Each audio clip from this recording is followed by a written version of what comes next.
நவராத்திரி முதல் நாள் வழிபாடு மற்றும் பூஜைகள் பற்றிய பதிவுகள். நவராத்திரி என்பது தெய்வீக அன்னையின் 9 நாட்கள் கொண்ட பெருவிழாவாகும்.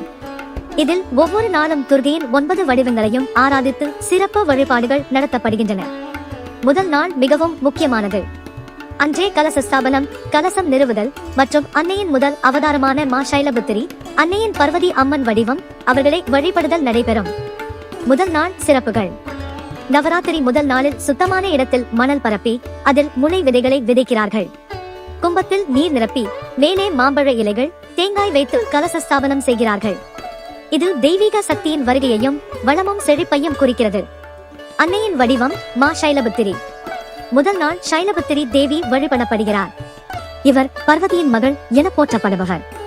இவள் அன்னையாகவும் பரிசுத்த சக்தியின் அடையாளமாகவும் கருதப்படுகிறார். செய்ய வேண்டிய பூஜைகள். காலை வழிபாடு. வீடு சுத்தம் செய்து கோலமிட்டு தெய்வ படிமங்கள் அல்லது கோலு வைத்திருந்தால் அதனை அலங்கரிக்க வேண்டும்.